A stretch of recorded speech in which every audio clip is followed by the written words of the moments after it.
വാർത്തയിലേക്ക്. TJ. Isaac Wayanad DCC പ്രസിഡന്റായി ചുമതലയേറ്റു. KPCC president Sunny Joseph, T Siddique MLA, മുൻ പ്രസിഡന്റ് ND അപ്പച്ചൻ തുടങ്ങിയവരുടെ സാന്നിധ്യത്തിലായിരുന്നു ചുമതലയേറ്റത്.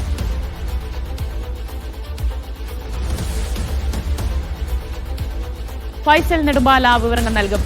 ഫൈസൽ, ടി.ജെ. ഐസക് ചുമതല ഏറ്റെടുത്തിരിക്കുന്നു. വയനാട് DCC അധ്യക്ഷനായി ഒരുപാട് വിവാദങ്ങൾക്കിടയിലാണ് അദ്ദേഹം ചുമതല ഏറ്റെടുക്കുന്നത്. വലിയ വെല്ലുവിളികളും പ്രതിസന്ധികളും ഉണ്ടാകും മുന്നിൽ. അപ്പോൾ ഇങ്ങനെയാണ് ചുമതലയേറ്റ ശേഷമുള്ള അദ്ദേഹത്തിന്റെ പ്രതികരണം.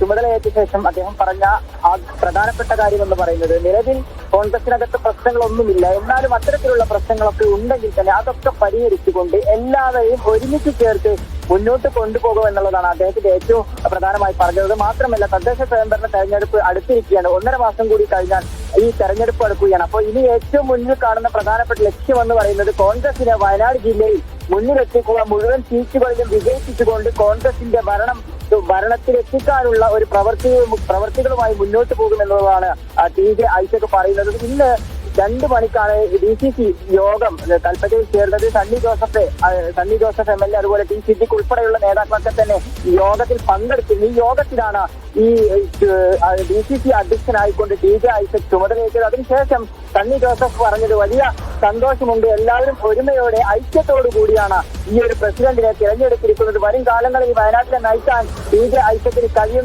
നല്ല രീതിയിൽ തന്നെ കോൺഗ്രസ് വയനാട് ജില്ലയിൽ പ്രവർത്തിക്കുമെന്നുള്ളതാണ് സണ്ണി ജോസഫ് MLA പറഞ്ഞത്. എന്തായാലും കഴിഞ്ഞ കുറെ നാളുകളായി വയനാട് ജില്ലക്കകത്ത് കോൺഗ്രസ് നേരിടുന്ന ഒരു പ്രധാനപ്പെട്ട പ്രശ്നങ്ങൾ നിരവധിയാണ്. ഈ NM വിജയന്റെ ആത്മഹത്യയെ തുടർന്നൊക്കെ വലിയ വിവാദങ്ങളും പ്രതിസന്ധികളും ഒക്കെ തന്നെ വയനാട് ജില്ലയിൽ ഉണ്ടായിരുന്നു.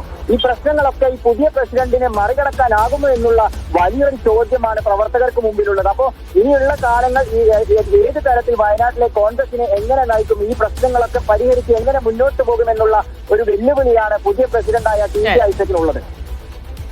ND അപ്പച്ചൻ രാജിവെച്ചതിന് പിന്നാലെയാണ് ടി.ജെ. ഐസക് വയനാട് DCC പ്രസിഡന്റായി ചുമതല ഏറ്റെടുത്തത്. ഫൈസൽ നെടുമ്പാലയാണ് വിവരങ്ങൾ നൽകിയത്.